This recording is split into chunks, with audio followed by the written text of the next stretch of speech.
बंदी छोड़ सतगुरु रामपाल जी परमेश्वर जी की जय हो। भाई और बहनों, पुस्तक धरती ऊपर स्वर्ग, इस पर वीडियो बनाने की श्रृंखला जारी है। इस पुस्तक पर लगभग 3 वीडियो बन चुके हैं। आज हमारा ये चौथे नंबर का वीडियो है।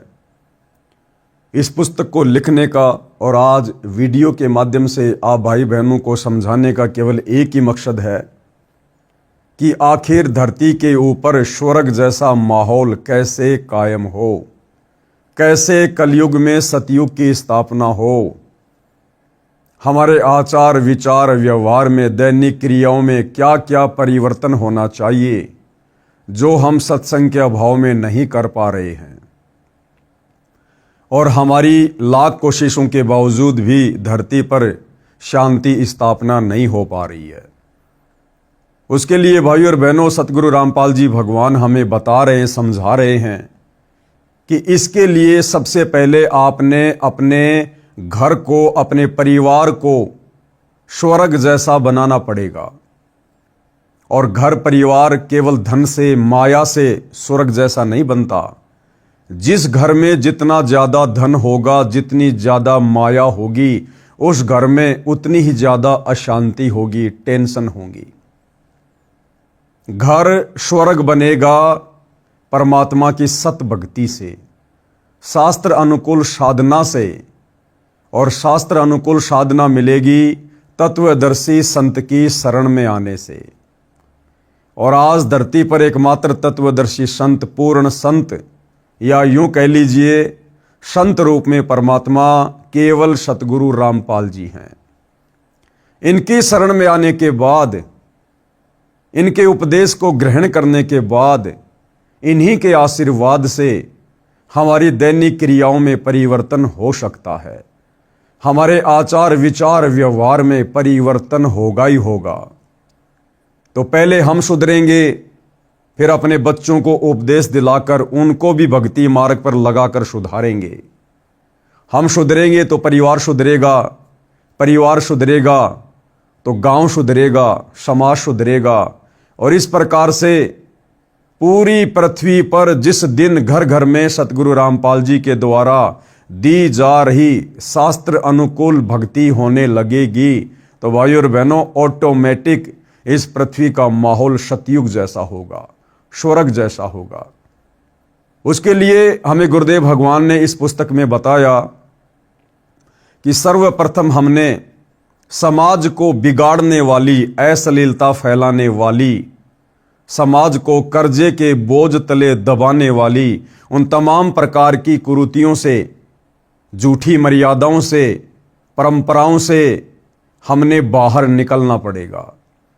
जैसे शादी विवाह में दुनिया भर का खर्चा करना, लोक दिखावा करना, अन्य त्योहारों पर दुनिया भर का खर्चा करना, किसी भी प्रकार के नशे से दूर रहना, हमने इन तमाम प्रकार की बुराइयों से पीछे हटना पड़ेगा। और ये कहने मात्र से नहीं हो सकता, सरकार के द्वारा सख्त नियम लागू करने से नहीं होता। जब तक हमें आत्मज्ञान नहीं होगा, हम अपने विषय में नहीं जानेंगे, स्वयं को नहीं पहचानेंगे, मैं कौन हूं, मेरा जन्म क्यों हुआ है, क्यों मर रहा हूं, क्यों जन्म ले रहा हूं। आज मेरे पास परिवार है, सब कुछ है, अचानक से परिवार का कोई सदस्य मर जाता है, मरने के बाद मैं कहां जाऊंगा, मेरे बच्चे कहां जाएंगे, इस संपत्ति का क्या होगा। तो सबसे पहले आत्मज्ञान होना बहुत जरूरी है। और जब आत्मज्ञान होगा तब हम परमात्म ज्ञान की प्राप्ति के लिए सोचेंगे। और ये आत्मज्ञान और परमात्म ज्ञान सच्चे सतगुरु की शरण में आए बिना, उनके सत्संग सुने बिना हमें कभी भी नहीं हो सकता। तो भाई और बहनों, एक ही तरीका है सत भक्ति, जो कि सतगुरु रामपाल जी समाज को प्रदान कर रहे हैं। और उसी सत भक्ति से परिवार के कलेश, परिवार की कलह, छोटी छोटी बातों को लेकर लड़ाई झगड़े, जो कंजरपना सबके घरों में है, वो मिटेगा। अन्यथा झगड़े समाप्त नहीं हो सकते। सत्संग से घर की कलह समाप्त होती है। आज घर घर में बाप बेटी की लड़ाई, माँ बेटी की लड़ाई, ननद भाभी की लड़ाई, पति पत्नी की लड़ाई, घर घर में किसी न किसी बात को लेकर। तो ये तमाम प्रकार के लड़ाई झगड़े भी सत्संग से ही समाप्त होंगे, क्योंकि सत्संग से हमें ज्ञान होता है। एक माई अपनी पुत्र वधू पर बात बात पर गुस्सा किया करती थी। छोटी छोटी गलतियों को बढ़ा चढ़ाकर अपने बेटे से कहती और पुत्र अपनी पत्नी को धमकाता। इस प्रकार घर नरक बना हुआ था। पुत्र वधू अपनी सासू माँ से कभी कभी कहती थी कि आप सत्संग जाया करो। अपनी पड़ोसन भी जाती है। सासू माँ बोली कि सत्संग में तो आई गई यानी बदचलन स्त्रियां जाती हैं, जिनका संसार में सम्मान नहीं होता, जो अच्छे खानदान की नहीं है, और हम खानदानी हैं, हमारा क्या काम सत्संग में। ऐसे पुत्र वधू ने कई बार कोशिश की, परंतु माई मानने को तैयार नहीं होती। एक दिन गांव की स्त्री किसी कार्यवश उनके घर आई तो सास अपनी पुत्र वधू को गालियां दे रही थी, धमका रही थी कि आने दे तेरे खशम को, यानी तेरे पति को, आज तेरी खाल उतराऊंगी। बात क्या थी कि गिलास में चाय रखी थी, जो सास के लिए डालकर पुत्र वधू बच्चे को लेने अंदर चली गई थी, जो सोया हुआ था, जागने पर रो रहा था। उस बच्चे को उठाकर लाने में 1 मिनट भी नहीं लगी थी कि इसी बीच में कुत्ता आया और चाय के गिलास में जीभ मारने लगा। गिलास गिर गया, चाय पृथ्वी पर बिखर गई। सासू माँ आंगन में उस गिलास से मात्र 20 फुट की दूरी पर चारपाई पर बैठी थी। हट्टी कट्टी थी, खेतों में सैर सपट्टे करने जाती थी, परंतु काम के हाथ नहीं लगाती थी। इसी बात पर कलह कर रही थी। गांव के दूसरे मोहल्ले से आई माई सत्संग में जाती थी। जो उनके घर पर उनकी पड़ोसन आई थी वो सत्संगी थी। सब बात सुनकर उसने भतेरी, यानी उस सास का नाम क्या था, भतेरी से कहा कि आप सत्संग में चला करो। उसका वही जवाब था। उस सत्संग वाली भगतमती ने बहुत देर सत्संग में सुनी बातें बताई, परंतु भतेरी मानने को तैयार नहीं थी। भतेरी की दूसरी बहन उसी गांव में दूसरे मोहल्ले में विवाह रखी थी, यानी जो भतेरी थी उसकी बहन भी उसी गांव में ब्याही हुई थी, जिस पाने की वह सत्संग वाली माई जानकी थी। भतेरी की बहन का नाम दया कौर था। जानकी ने जाकर दया कौर से बताया कि तेरी बहन भतेरी ने तो घर का नरक बना रखा है, बिना बात की लड़ाई करती है। मैं कल किसी कार्यवश गई थी, एक चाय का गिलास कुत्ते ने गिरा दिया, उसी का महाभारत बना रखा था। दया कौर भी जानकी के कहने से सत्संग सुनने गई थी और दीक्षा ले ली थी। जानकी ने कहा कि उसको जैसे तैसे एक बार सत्संग में ले चल। जब तक संतों के विचार सुनने को नहीं मिलते तो व्यक्ति व्यर्थ की टेंशन यानी चिंता स्वयं रखता है तथा घर के सदस्यों को भी चिंता में रखता है। दया कौर अगले दिन अपनी बहन के घर गई। किसी बहाने भतेरी को अपने घर ले गई। वहां से कई अन्य औरतें सत्संग में जाने के लिए जानकी के घर के आगे खड़ी थी। वे दया कौर को सत्संग में चलने के लिए कहने उसके घर गई। वहां उसकी बहन भतेरी को देखकर उसे भी कह सुनकर साथ ले गई। भतेरी ने जीवन में प्रथम बार सत्संग सुना। आश्रम में कैसे स्त्री पुरुष रहते हैं सब आंखों देखा तो अच्छा लगा। जैसे अनाप शनाप सुना करती थी वैसा आश्रम में कहीं देखने को नहीं मिला। सत्संग में बताया गया कि कई व्यक्ति अपनी बहन, बेटियों, बहुओं तथा अन्य स्त्रियों को सत्संग नहीं भेजते और ना स्वयं जाते हैं। वे कहते हैं कि हमारे सत्संग में जाने से घर की इज्जत का नाश हो जाएगा, हमारी बहू बेटियां बदनाम हो जाएंगी। उनको विचार करना चाहिए कि जब सत्संग में न आने से परमात्मा के विधान का ज्ञान नहीं होता कि भक्ति न करने वाले स्त्री पुरुष अगले जीवन में महान कष्ट भोगते हैं। सूक्ष्म वेद में बताया है कि जो मनुष्य शरीर प्राप्त करके भक्ति नहीं करते उनको क्या क्या हानि होती है। कबीर हरि के नाम बिना नारी कुतिया हो, गली गली भोकत फिरे टूक न डाले कोई। संत गरीबदास जी की वाणी से बीबी पर्दे रहे थी। बीबी यानी वो घर की औरतें, वो पर्दे में रहा करती थी। जैसे राजा महाराजाओं की बहन बेटियां, स्त्रियां, कुछ समय पहले तक ठाकुरों की बहन बेटियां, स्त्रियां वो घर के अंदर रहा करती थी। वो पुरुष उन स्त्रियों को घर से बाहर नहीं निकलने दिया करते थे। कोई भी कार्य खेतों का या घर का स्त्रियों से नहीं करवाते थे। ये तो हमने भी देखा है भाई और बहनों। जब हम छोटे छोटे थे, हमारे गांव के पास में एक ठाकुरों का गांव था। जब हम किसी कार्यवश वहां जाते थे तो वो ठाकुर खुद ही गाय भैंस का गोबर खेतों में डाल के आते थे। घर का पानी भी खुद ही भरा करते थे। लेकिन अपने घर की औरतों को बाहर कार्य के लिए नहीं जाने दिया करते थे कि ये तो हमारे घर की इज्जत है। एक परंपरा के तहत उनको घर में रखा करते थे। तो कहते हैं बीबी पर्दे रहे थी और ड्योडी लगती बाहर। ड्योडी यानी एक आध नौकरानी भी रहा करती थी।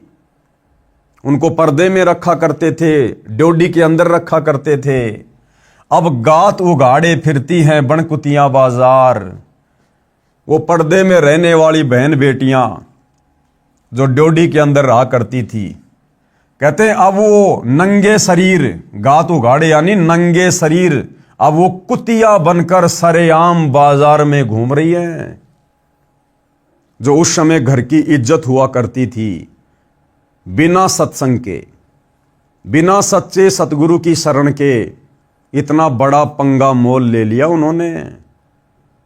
जो 1-1 लाख के, 9-9 लाख के गहने पहन कर रहा करती थी, खूबसूरत कपड़े पहन के रहा करती थी, दिन में 2-2 बार नहाया करती थी, नौकरानियां जिनका मैल उतारा करती थी, जो काजू किशमिश के हलवे खाया करती थी, एक बिना भक्ति के, बिना सत्संग के, बिना सतगुरु की शरण के, अब वो रानियां, वो घर की बहन बेटियां, उन इज्जतदारों की अगले जन्म में फिर क्या हुआ, नंगी होकर कुतिया बनकर सरेआम बाजार में घूम रही हैं। ऐसी दुर्गति ये काल करता है। बीबी पर्दे रहे थी, ड्योडी लगती बाहर, अब गात उघाड़े फिरती हैं बनकुतियां बाजार। वे पर्दे की सुंदरी सुनो संदेशा मोर। अब क्या कह रहे हैं परमात्मा, वो पर्दे में रहने वाली सुंदर सुंदर स्त्रियां, बहन बेटियां, कहते हैं गात उगाड़े फिरती हैं करे सरायों शोर। अब वो नंगी होकर कुतिया बनकर, बिना भक्ति के, बिना सत्संग के, और करे सरायों शोर। सराय यानी धर्मशाला। पहले के समय में यात्री आते थे, जाते थे, तो रोड के किनारे धर्मशाला बनी होती थी। वहाँ पर रात्रि विश्राम के लिए रुक जाया करते थे। जो भी भोजन पानी घर से लाते थे वो अपना खा लिया करते थे। तो जिस समय वो उन धर्मशालाओं में ठहर कर भोजन किया करते थे, तो कुत्ता या कुतिया वहाँ आकर बैठ जाया करती थी एक टुकड़े की आश में। वो बहन बेटी इज्जतदारों की, धनवानों की, राजाओं की रानियां, वो घर की इज्जत, अब बिना भक्ति की वो कुतिया बन के एक रोटी के टुकड़े के लिए नंगी होकर बैठी है।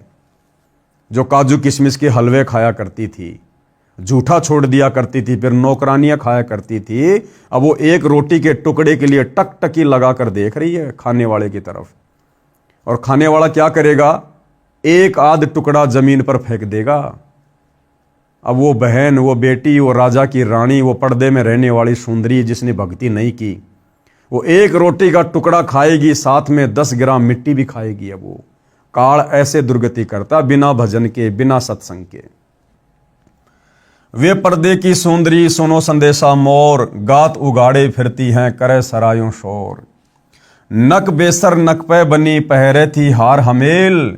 यानी कई कई लाख के गहने पहनने वाली वो माता बहनें जिन्होंने भक्ति नहीं करी, अब सुंदरी से कुतिया बनी सुन साहिब के खेल।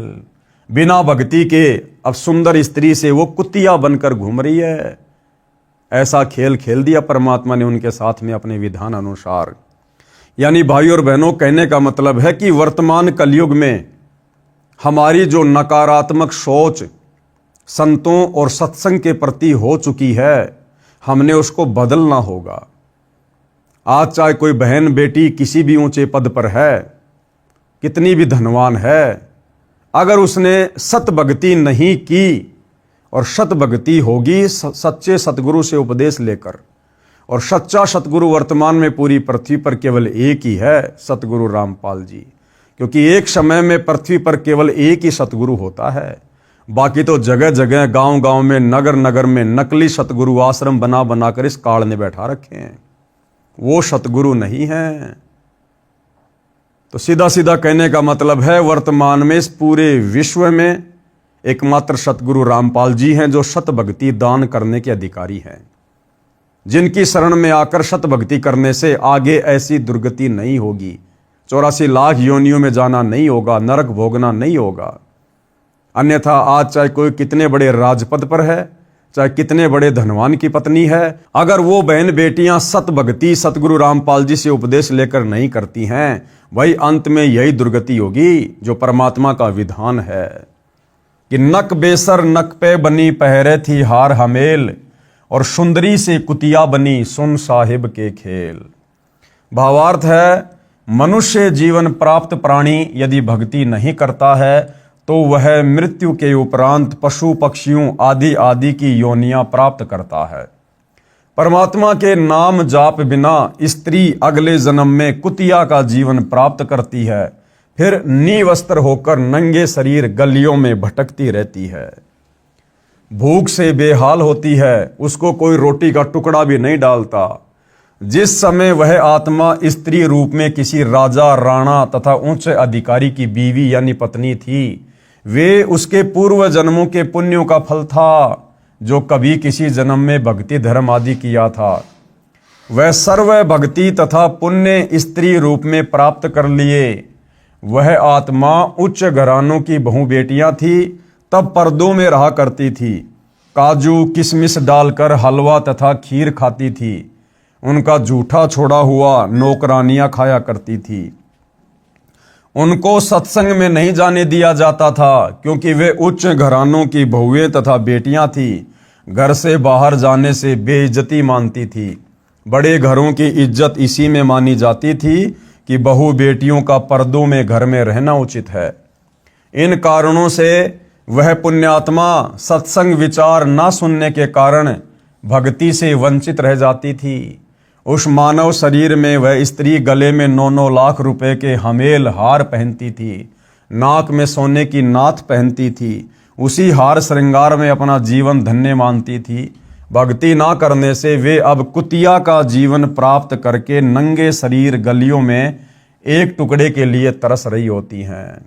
शहर में पहले सराय यानी धर्मशाला होती थी, यात्री रात्रि में उनमें रुकते थे, सुबह भोजन खाकर प्रस्थान करते थे।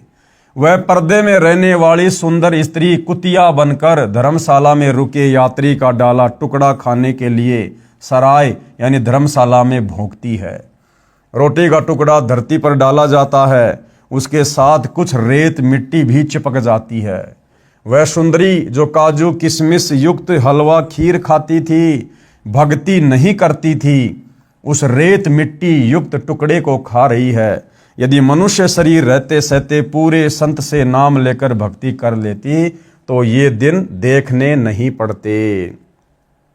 कहने का मतलब है भाई और बहनों, उनके साथ तो जो बनी सो बनी, उन्होंने तो अपने कर्मों का फल भोगा सो भोगा, लेकिन वर्तमान में आप और हमें समय रहते समझाया जा रहा है, बताया जा रहा है किस कर्म का आगे चलकर क्या फल मिलेगा, क्या परिणाम भुगतना पड़ेगा।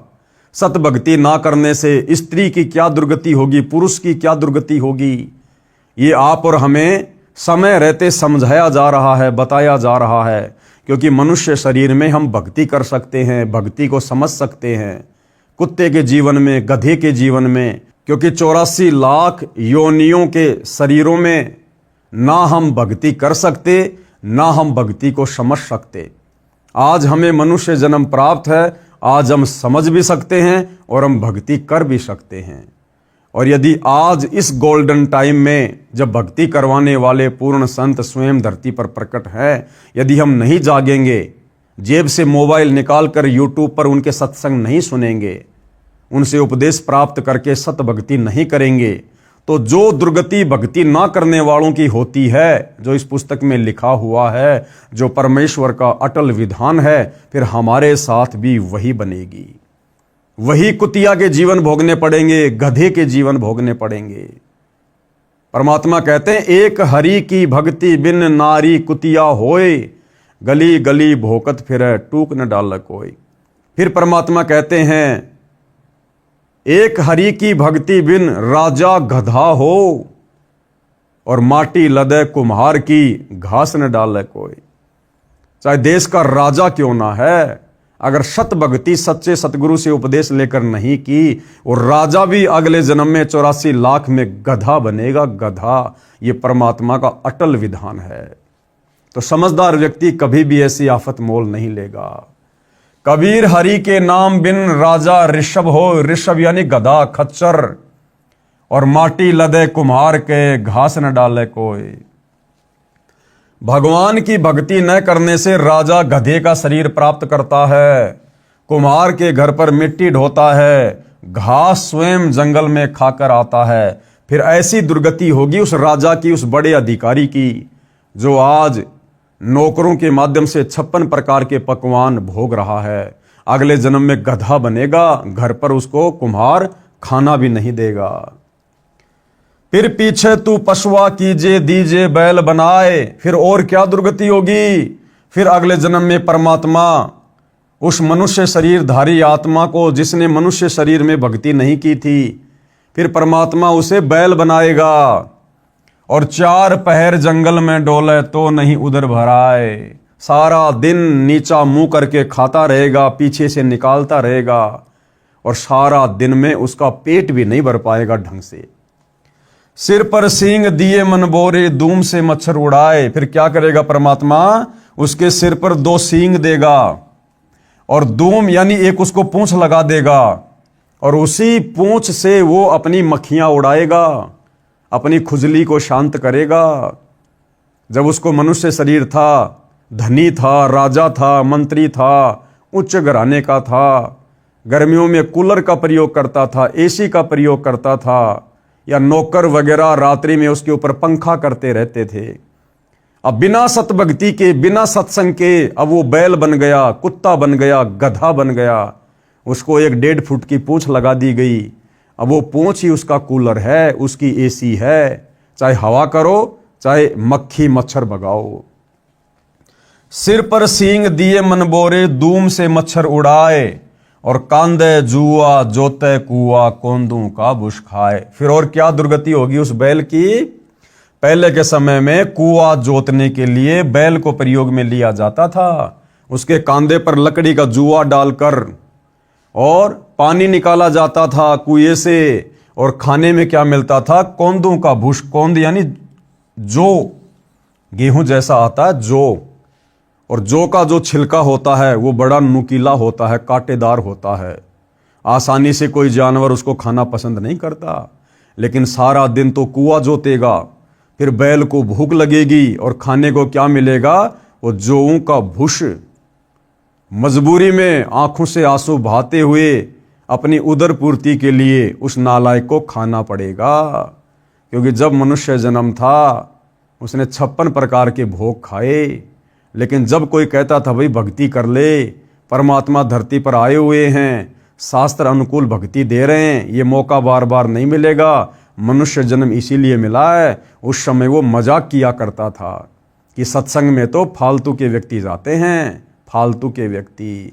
आज देख लो उसके साथ में क्या बीत रही है और आगे क्या बीतेगी। भावार्थ, गधे का शरीर पूरा करके वह प्राणी बैल की योनि प्राप्त करता है। मानव शरीर में जीव को कितनी सुविधाएं प्राप्त थी। भूख लगते ही खाना खाओ, दूध पियो, चाय पियो, प्यास लगे तो पानी पी लो। और भक्ति ना करने से वही प्राणी बैल बनकर सुबह से शाम तक 4 पहर अर्थात 12 घंटे तक जंगल में फिरता है, हल में जोता जाता है। दिन में केवल 2 बार भोजन बैल को खिलाया जाता है, दोपहर 12 बजे तथा रात्रि में। परंतु बैल को बीच में भूख लगी है और चारों ओर चारा भी पड़ा होता है, लेकिन खा नहीं सकता। हाड़ी उसको घास नहीं खाने देता। पानी भी समय पर दिन में 2 या 3 बार पिलाया जाता है। सिर पर सींग तथा एक दूम यानी पूंछ लगे होंगे। जब मानव शरीर में था तब वह जीव कूलर, पंखे तथा एसी कमरों में रहता था। अब एक धूम है, इसको चाहे कूलर की जगह चाहे पंखे की जगह प्रयोग करो, उसी से मच्छर उड़ाता है। यानी ऐसी दुर्गति भाइयों और बहनों उस प्राणी की होती है जिसको परमात्मा भक्ति के लिए मनुष्य जन्म प्रदान करता है, लेकिन वो नादान प्राणी उस शुभ अवसर का फायदा नहीं उठा पाता है। सत्संग में यही बताया गया कि घर में कलह का कारण परमात्मा के विधान को न समझकर संसार के भाव में चलना है। घर का कोई सदस्य घर में हानि नहीं करना चाहता, ना सास घर में हानि करना चाहती, ना बहू घर में कोई नुकसान करना चाहती। किसी कारण से हानि हो जाती है तो उसको लेकर झगड़ा नहीं करना चाहिए। जो हानि होनी थी वह तो हो चुकी है, वह तो ठीक होगी नहीं। व्यर्थ की कलह करना समझदारी नहीं है। जिससे गलती से कोई हानि हो जाती है तो उसे कहना चाहिए, हे बेटा बेटी, माता पिता या सास बहू, ये जो हो गया ये अपने भाग्य में नहीं था, आपने जानबूझकर तो किया नहीं है। इस बात से घर में शांति कायम रहती है। कलह में काल निवास करता है, लड़ाई झगड़े में मनमुटाव में क्या निवास करता है? काल। भूत प्रेतों का उस घर में डेरा होता है। जो कलह नहीं करते वे सुख से बसते हैं, और जिस घर में नाम का सुमरण तथा परमात्मा की भक्ति, आरती, स्तुति, ज्योति यज्ञ होती है, उस घर में परमात्मा के आदेश से देवताओं का निवास होता है। सत्संग सुनकर सब अपने अपने घर चली गई। सत्संग दिन के 12 बजे से 2 बजे तक हुआ था। पुत्र वधू को पता नहीं था कि सासू मां सत्संग में गई थी।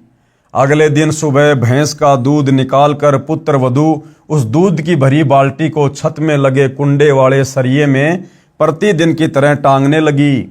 उसे लगा कि बाल्टी टंग गई, परंतु सरिये के उल्टी ओर बाल्टी का कड़ा लगा था। पुत्र वधू ने सोचा कि ठीक लगा है और बाल्टी छोड़ दी। बाल्टी पृथ्वी पर गिर गई, दूध बिखर गया।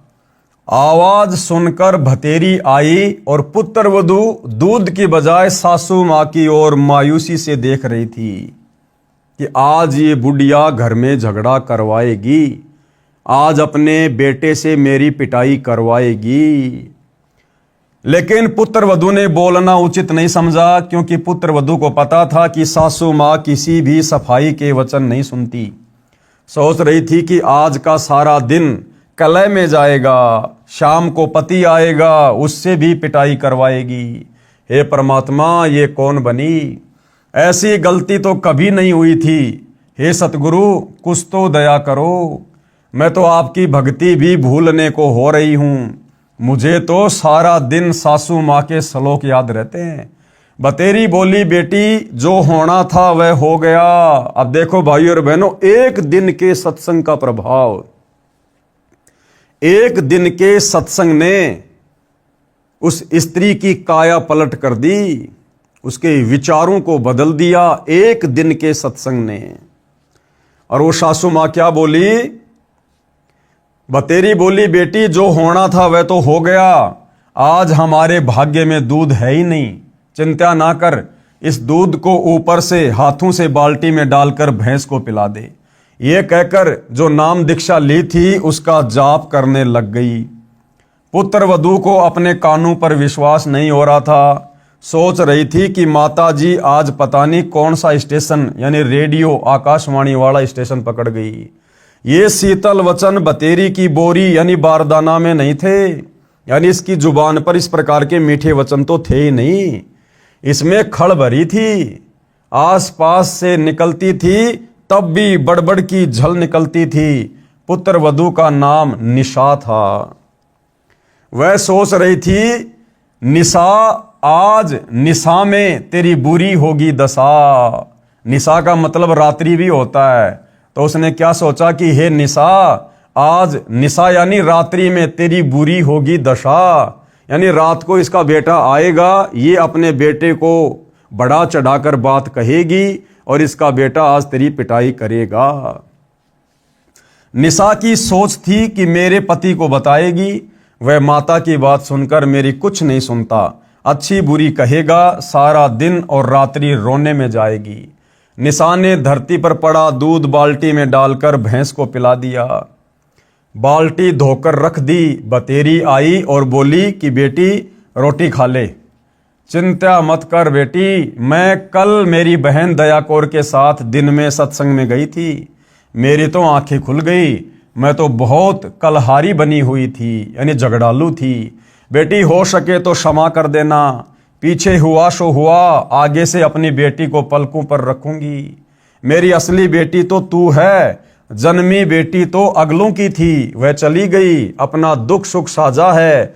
मेरी तो एक दिन के सत्संग ने आंख खोल दी बेटी। अगले रविवार को आप भी चलना, मैं भी चलूंगी। धीरे धीरे बेटे निशा के पति को भी ले चलेंगे।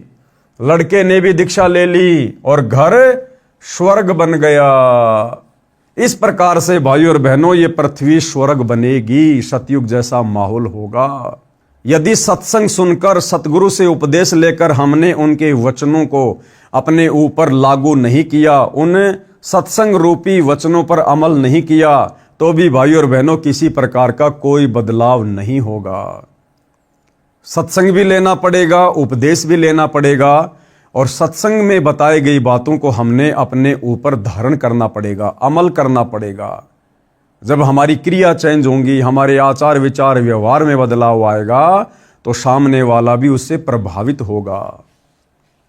विवेचन, इस पुस्तिका में सर्वप्रथम बताया गया है कि कर्म से सुख व कर्म से दुख होता है। पूर्व के जन्मों में किए अच्छे बुरे कर्मों के कारण सुख स्वर्ग तथा दुख नरक होता है। दुख का कारण पाप होता है। जैसे पैर में कांटा लग जाता है तो पीड़ा होती है। पीड़ा कांटे के कारण होती है। यदि कांटा निकाल दिया जाए तो दर्द बंद हो जाता है, क्योंकि दुख कांटे के कारण था। इसी प्रकार पूर्ण परमात्मा कबीर जी की भक्ति करने से पाप नाश यानी समाप्त हो जाता है, जीव सुखी हो जाता है। वह भक्ति करने की विधि व मंत्र दास के पास है। कौन कह रहे हैं? सतगुरु रामपाल जी। क्या कह रहे हैं? कि दुख दूर करने की, जीवन रूपी सफर में जो दुख रूपी कांटे तुम्हें लगे हुए हैं, उनको निकालने की भक्ति विधि इस संसार में केवल सतगुरु रामपाल जी के पास है, और किसी साधु संत महात्मा आचार्य शंकराचार्य के पास नहीं है। जिससे आपको परमात्मा सुखी कर देगा, साधक का पाप नष्ट हो जाएगा और घर स्वर्ग बन जाएगा। कहने का मतलब भाइयों और बहनों, आप और हमने भी सतगुरु के वचनों पर अमल करना होगा, सतगुरु की शिक्षाओं पर चलना होगा। तब जाकर भाइयों और बहनों हमारा परिवार स्वर्ग होगा, और हमारे से प्रभावित होकर, हमारे आचार विचार से प्रभावित होकर दूसरे लोग भी सत्संग ग्रहण करेंगे। और यदि हमने सतगुरु से उपदेश ले रखा है, सालों साल बीत गए हैं, हमारे आचार विचार व्यवहार में, बोलचाल में, उठने बैठने में, निगाह दृष्टि में किसी प्रकार का कोई परिवर्तन नहीं आया है, तो भाइयों और बहनों उस घर में भूत प्रेतों का वास होगा, सतगुरु का वास नहीं होगा। उस घर में इसी प्रकार से कलह मची रहेगी, उस परिवार में इसी प्रकार से आपत्तियां आती रहेंगी, जाती रहेंगी। कहने का मतलब है हमने सत्संगों पर अमल करना चाहिए, जिस प्रकार से भतेरी ने किया। अब वेदों में क्या प्रमाण है? वेद भी इस बात के गवाह हैं। प्रमाण के लिए पढ़िए यजुर्वेद अध्याय 8 के मंत्र 13 की फोटोकॉपी, जिसका अनुवाद आर्य समाज प्रवर्तक महर्षि दयानंद सरस्वती जी द्वारा किया गया है। अनुवादक ने परमात्मा को सबका उपकारक मित्र कहा है। वास्तव में सच्चा साथी परमात्मा ही है। जिंदे जी भी साथी और मृत्यु के बाद भी मित्र रहता है। इस संसार के सब नाते यहीं तक हैं। इस वेद मंत्र में स्पष्ट है कि अपने भगत या भगतमती के ऐनस यानी घोर से घोर पाप को भी परमात्मा नाश यानी खत्म कर देगा, जिससे सुख प्राप्त होता है। ये वेद मंत्र भाइयों और बहनों आप जियों के समक्ष है, देख लेना, पढ़ लेना। ये संस्कृत भाषा है, और इसी संस्कृत भाषा का शुद्ध हिंदी में अनुवाद करने के कारण बहुत सारे जो अपने आप को संस्कृत के ज्ञाता मानते हैं, पंडित मानते हैं, वो लोग कहा करते थे कि आपके गुरुजी संत रामपाल जी को तो संस्कृत भी नहीं आती, फिर वो संस्कृत के मंत्रों का अनुवाद कैसे कर सकते हैं। तो एक भगत ने कहा कि पंडित जी, भगवान उसी को तो कहते हैं जिसको संस्कृत भी नहीं आती, और फिर भी संस्कृत के उन मंत्रों का अनुवाद कर दिया जिनका अनुवाद सही तरीके से आज तक हमारे शंकराचार्य भी नहीं कर पाए। तो गुरुदेव भगवान भी कभी कभार चुटकी ले लेते हैं हंसी मजाक में। तो गुरुदेव भगवान क्या कह रहे हैं, एक छोटा सा सत्संग इसी श्लोक के ऊपर। ना पढ़न मावे इसमें और परमात्मा ने सिंपल लैंग्वेज में लिख रखी है सारी ये बातें, वो ना पढ़न दीन हमारे ताई। लेकिन अब इसलिए ये पढ़ने जरूरी हो गए। क्या लिखा है, देव कर्तस्य एनस्य अवैधनमसी। एक बार ना नो बोले थारे गुरु जी ने पढ़ना चाहता है ना, वो के संस्कृत बताओगे, इवन पढ़ना सीख लिया। देखो, देव कर्तस्य एनस्य अवैधनमसी लेब के कर लोगे, मनुष्य कर्तस्य एनस्य अवैधनमसी, पितर कर्तस्य एनस्य अवैधनमसी, आत्म कर्तस्य एनस्य अवैधनमसी, एनस्य एनस्य अवैधनमसी। ओहो, एनस्य एनस्य माने घोर पाप का विनाश करने वाले। अभी नहीं के अनुवाद को दिखाते ना, हमारा लेन तन्यों के इसने आप पर बना लिया हो। तो भाई और बहनों, ये परमात्मा हैं, ये जानी जान हैं, सर्वज्ञ हैं, सभी भाषाओं के जनक हैं। और संस्कृत भाषा तो छोड़िए, 84 लाख योनियों में सूक्ष्म जीव से लेकर और हाथी तक जितने भी जीव जंतु हैं, ये परमात्मा तो सबकी भाषा, उनके अंतर्मन की भाषा को भी जानने वाला है। तो क्या कहा गया है इस मंत्र में, हे सबके उपकारक करने वाले मित्र, यानी सबका भला करने वाले परमात्मा। मित्र शब्द यहां महर्षि जी ने परमात्मा के लिए संबोधित किया है कि ये सबका भला करने वाले परमात्मा, आप दान देने वाले के, एनस यानी अपराध के विनाश करने वाले हो, यानी आप घोर से घोर पापों का नाश करने वाले हो। साधारण मनुष्यों के किए हुए अपराध के विनाश करने वाले हो। पिता के किए हुए विरोध आचरण के अच्छे प्रकार हरने वाले हो। अपने किए हुए पाप के दूर करने वाले हो। अधर्म के नाश करने हारे हो, यानी घोर से घोर पापों के भी नाशक हो। जानता हुआ मैं जो कुछ भी अपराध करता हूँ, अधर्माचरण किया या करता हूँ या करूँ, अनजान में जो कुछ भी किया करता हूं वह करूं, उस सब दुष्ट आचरण के दूर करने वाले आप हो।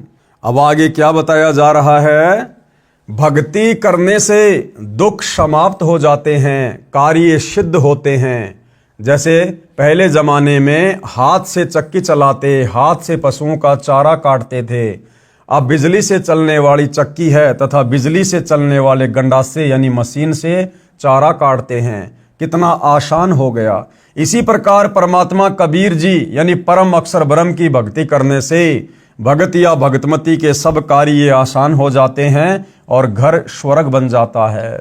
जन्म मृत्यु का चक्कर सदा के लिए समाप्त हो जाता है। सबसे बड़ा लाभ क्या है कि परमात्मा की सत भक्ति सच्चे सतगुरु से लेकर करने से, मर्यादा में रहकर आजीवन धर्म कर्म करने से हमारी जन्म और मृत्यु का संकट भी टल जाता है, जो कि सबसे ज्यादा पीड़ा का कारण है, सबसे ज्यादा दुख का कारण है, जन्म और मृत्यु। जब तक जन्म और मरण समाप्त नहीं होगा, हमारे दुखों का नाश नहीं होगा। आज मान लीजिए हम मनुष्य शरीर में हैं, थोड़ा बहुत हमें सुख प्राप्त है, सत भक्ति नहीं की, जन्म मरण का रोग नहीं मिटा, कल को लग 84 योनि में जाएंगे, पशु पक्षियों के जीवन भोगेंगे।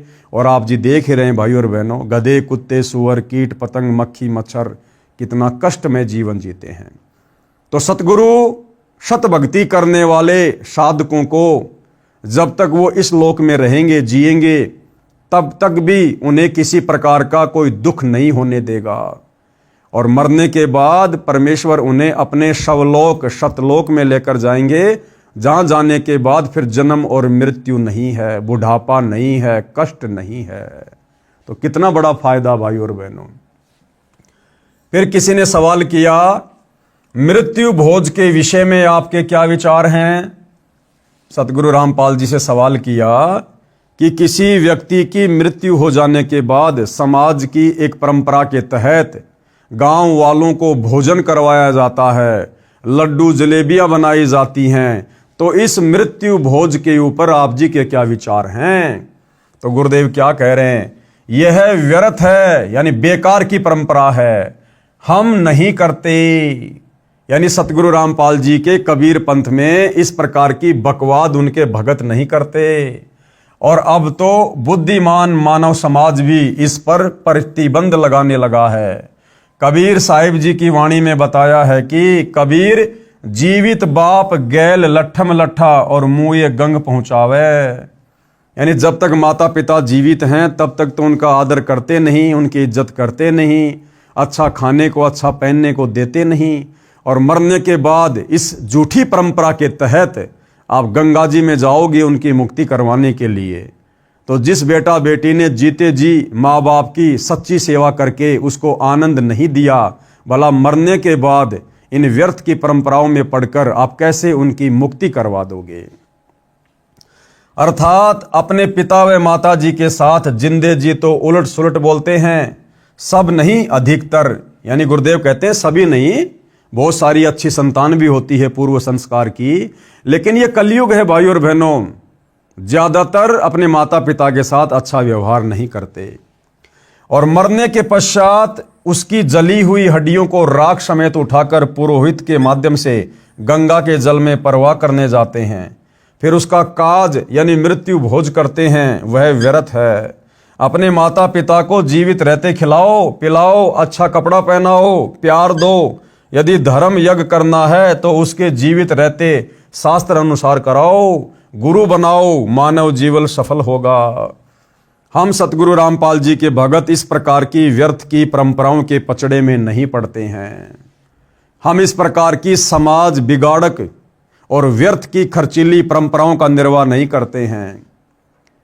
हम अपने माता पिता से भी भक्ति करवाते हैं, हम स्वयं भी भक्ति करते हैं, और सतगुरु के आदेश अनुसार शास्त्र अनुकूल धर्म कर्म करते हैं, जिससे माता पिता की मुक्ति होगी। शास्त्र अनुकूल सत भक्ति बिना आप चाहे कितना ही धर्म कर्म कर लो, कितने पुण्य कर लो, कितने भंडारे कर लो, कितना ही कुछ कर्म कांड कर लो, वो आत्मा 84 लाख योनियों में जाने से नहीं बच सकती है। कबीर गुरु बिन माला फेरते, गुरु बिन देते दान, गुरु बिन दोनों निष्फल है पूछो वेद पुराण। यानी बिना गुरु के दिया गया दान और जपा गया नाम आपको किसी प्रकार से कोई लाभ देने वाला नहीं है। अब बहुत सारे भगत भाई बहन कह देंगे हमारे गुरु जी तो बहुत पहुंचे हुए हैं, उनके तो बहुत सारे आश्रम हैं, लाखों की संख्या में उनके शिष्य हैं, हमारे गुरु जी का ये नाम है, वो नाम है, आचार्य हैं, शंकराचार्य हैं, दुनिया में बोलबाला है। भाई और बहनों, वो सारे के सारे नकली हैं, नकली, सारे के सारे काल के द्वारा भेजे गए हैं। सच्चा सतगुरु पृथ्वी पर एक समय में एक ही होता है, जो नाम दीक्षा देने का अधिकारी होता है, धर्म कर्म करवाने का अधिकारी होता है, सत्संग करने का अधिकारी होता है। बाकी सब काल का जाल है, काल का जाल। तो वर्तमान में सच्चे सतगुरु रामपाल जी की शरण में आकर उनके दिशा निर्देशन में यदि आप दान धर्म करते हैं, नाम मंत्रों का जाप करते हैं, तो भाई और बहनों आपकी वह क्रिया सफल होगी। अन्यथा चाहे देश के चारों शंकराचार्यों को इकट्ठा करके उनके मार्गदर्शन में धर्म कर्म क्यों ना करो, आप नरक जाने से 84 लाख योनियों में जाने से नहीं बच सकते। तो कहते हैं कबीर गुरु बिन माला फेरते, गुरु बिन देते दान, गुरु बिन दोनों निष्फल है पूछो वेद पुराण। कौन सा गुरु? सच्चा गुरु।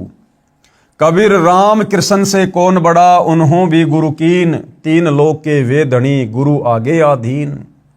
हमें गुरुदेव भगवान समझाना चाहते हैं कि गुरु का इस मनुष्य जन्म में कितना बड़ा महत्व है। ये मनुष्य जन्म हमें सतगुरु की सच्ची भक्ति करके मोक्ष प्राप्ति के लिए मिला है। और जो व्यक्ति इन बातों को मजाक में लेते हैं, हल्के में लेते हैं कि गुरु बनाने की क्या आवश्यकता है, भक्ति करने की क्या आवश्यकता है, और भक्ति भी करनी होगी हम तो वैसे घर पर कर लेंगे, तो उन आत्माओं के लिए इस वाणी के माध्यम से समझाया गया है कि नादानों, विशेषकर हिंदू समाज के लोग राम और श्री कृष्ण को तो बहुत बड़ा मानते हैं कि तीनों लोकों में उनसे बड़ा तो कोई नहीं है। कहते हैं तुम्हारे रामचंद्र जी ने भी वशिष्ठ जी को गुरु बनाया और ओम मंत्र का जाप किया। तुम्हारे श्री कृष्ण जी ने भी तीन लोक के भगवान ने दुर्वासा ऋषि को गुरु धारण किया, उसके बाद भक्ति शुरू की। फिर आप और हमारे जैसे दो कोड़ी के जीवों की क्या औकात जो बिना गुरु की भक्ति के वैसे मनमुखी रूप से दान धर्म करके नाम का जाप करके और हम मुक्ति प्राप्त कर लेंगे। तो कम से कम अपने भगवानों से शिक्षा ले लो। वो तीन लोक के स्वामी थे, लेकिन उनको भक्ति के विधान का पता था, परमात्मा के संविधान का पता था कि यदि हमने मनुष्य जन्म प्राप्त करके गुरु धारण करके भक्ति नहीं की तो हम वापस विष्णु पद पर नहीं जा सकते, हम सीधे नरक में जाएंगे, लक 84 में जाएंगे। क्योंकि जिसका गुरु नहीं होता उसको विष्णु लोक में एंट्री नहीं होती। अर्थात गुरु बनाए बिना दान करना, नाम जाप करना बेकार है। आप हिंदूजन श्री कृष्ण जी व श्री रामचंद्र जी से बड़ा किसी को नहीं मानते। उन्होंने भी गुरु बनाए। श्री राम जी ने वशिष्ठ ऋषि को गुरु बनाया तथा श्री कृष्ण जी ने दुर्वासा ऋषि को गुरु बनाया। ऋषि संदीपनी जी श्री कृष्ण जी के अक्सर गुरु यानी शिक्षक थे और ऋषि दुर्वासा अध्यात्म के गुरु थे। क्या आप राम व कृष्ण जी से बड़े हो जो गुरु नहीं बनाते हो? गुरु पूर्ण होना अनिवार्य है, फिर दान धर्म करना लाभदायक है। और विशेष बात भाइयों और बहनों, श्री रामचंद्र जी ने जिसको गुरु बनाया वशिष्ठ जी को, और श्री कृष्ण जी ने जिसको गुरु बनाया दुर्वासा जी को, वो वशिष्ठ और दुर्वासा भी पूर्ण गुरु नहीं थे, तत्वदर्शी संत नहीं थे। आप और हमारा कितना बड़ा सौभाग्य जो हम पूर्ण सतगुरु की शरण में आ चुके हैं और वर्तमान के विश्व के मानव समाज के स्त्री पुरुषों का कितना बड़ा सौभाग्य जिनको अपने समकालीन धरती पर सच्चा सतगुरु सुलभ है। यदि वे चाहें तो सत्संग सुनकर ज्ञान को आधार बनाकर इस सु अवसर का लाभ उठा सकते हैं, जो सु अवसर त्रेता में द्वापर में श्री राम और श्री कृष्ण जी को भी नसीब नहीं हुआ। आगे क्या कहा जा रहा है कि ये जो प्रसंग है ये धरती ऊपर स्वर्ग का चल रहा है कि धरती के ऊपर स्वर्ग कैसे कायम हो, कैसे स्वर्ग जैसा माहौल धरती पर बने, घर घर में नगर नगर में शांति हो, परमात्मा की भक्ति हो, कैसे होगा ये सब। उसके लिए हमने इस पुस्तक को बहुत ही धैर्य से दिल थाम कर पढ़ना होगा। आप जी से निवेदन है कि इस पुस्तक को दिल थाम कर श्रद्धा के साथ पढ़कर समझकर मुझदास लेखक यानी सतगुरु रामपाल जी के आश्रम में या नामदान केंद्र में आएं और शास्त्रोक्त साधना लेकर अपना तथा परिवार का निःशुल्क कल्याण करवाएं। धरती ऊपर ही स्वर्ग का एहसास करें। यदि इस पुस्तक को पढ़कर फिर भी लोक लाज के कारण इस दलदल में धंसा रहता है, समझदारी नहीं है, जैसे सती प्रथा थी, पति की मृत्यु हो जाती थी तो लोक लाज व कुप्रथा के कारण जवान पत्नी को भी जिंदा जलना पड़ता था। राजा भी इस प्रथा की मार से नहीं बचते थे।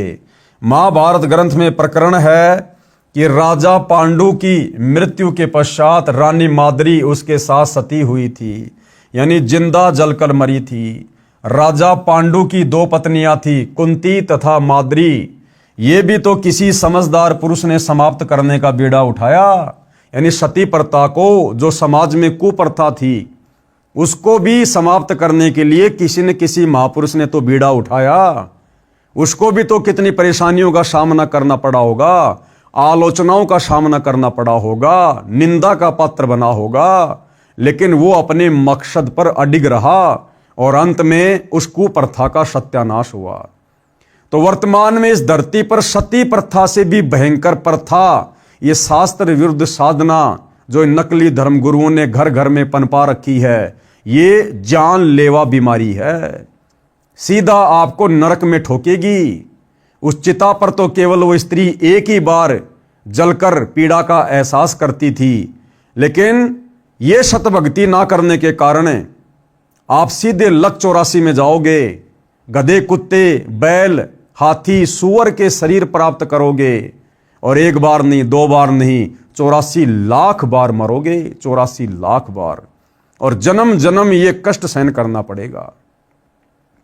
तो इस भयंकर कुप्रथा का जो हमारे धर्म गुरुओं ने घर घर में फैला रखी है, यानी शास्त्र विरुद्ध साधना, इस शास्त्र विरुद्ध साधना को समाप्त करके शास्त्र अनुकूल साधना आप और हमें प्रदान करने के लिए आज सतगुरु रामपाल जी सन 1994 से संघर्ष कर रहे हैं, और इसी संघर्ष के चलते उनको जेल भी जाना पड़ा।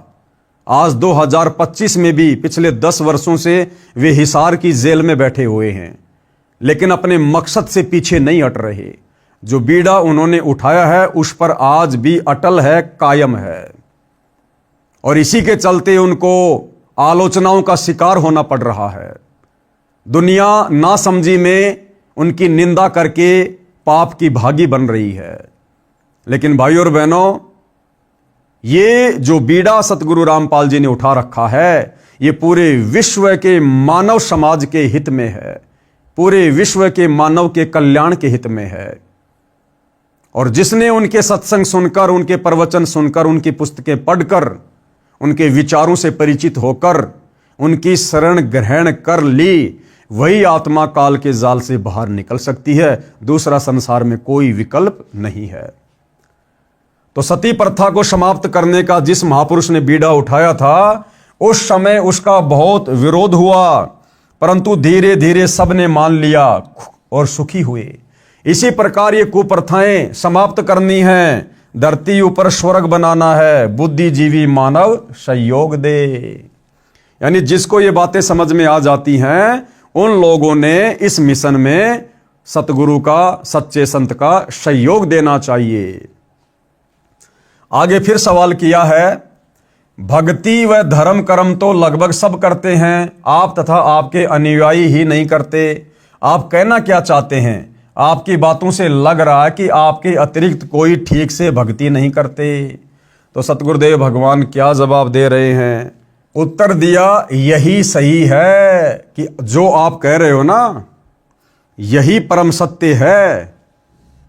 यानी सतगुरु रामपाल जी कह रहे हैं कि आज इस पृथ्वी पर, इस ब्रह्मांड में मेरे अलावा दूसरा कोई भी संत, महंत, आचार्य, शंकराचार्य, गुरु नहीं है देश या विदेश में, जो शास्त्र अनुकूल सत भक्ति समाज को दे रहा हो।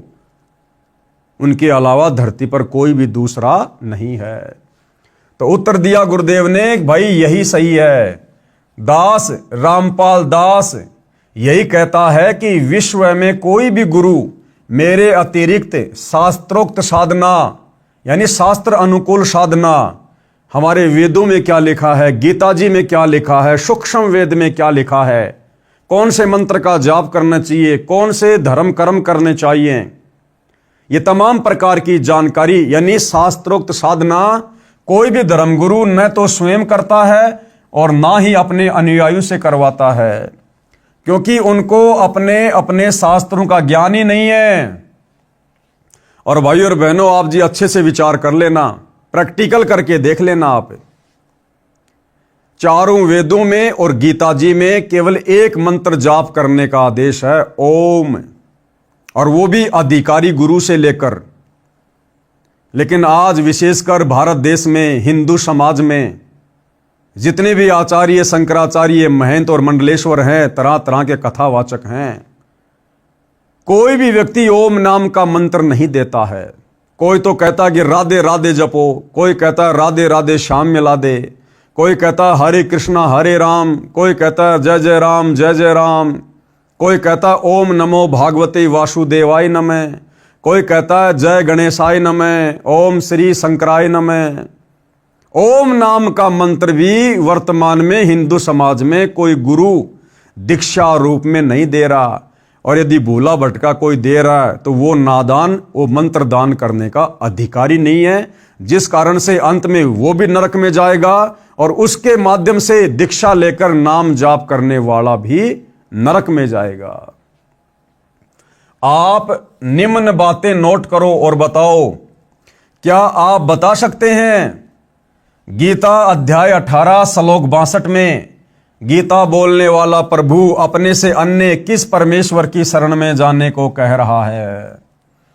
गीता अध्याय श्लोक नंबर 62 में गीता जी का ज्ञान देने वाला भगवान, आप चाहे उसको श्री कृष्ण समझो या श्री कृष्ण जी के रूप में काल समझो, वो अपने से अन्य किसी और की शरण में जाने को अर्जुन से कह रहा है कि अर्जुन, अगर तुझे सनातन परम धाम की प्राप्ति करनी है तो उस परमेश्वर की शरण में जा, जहां जाने के बाद साधक लौटकर संसार में नहीं आता। तू सर्व भाव से उस परमेश्वर की शरण में जा।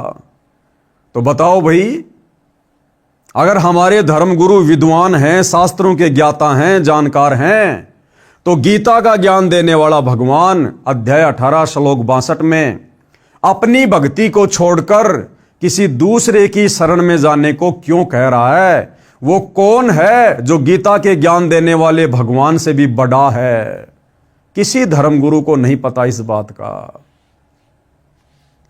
पढ़िए ये फोटोकॉपी गीता अध्याय 18 श्लोक 62 की, जो जय दयाल गोविंदका द्वारा अनुवादित है तथा भारत में प्रसिद्ध गीता प्रेस गोरखपुर से प्रकाशित व मुद्रित है।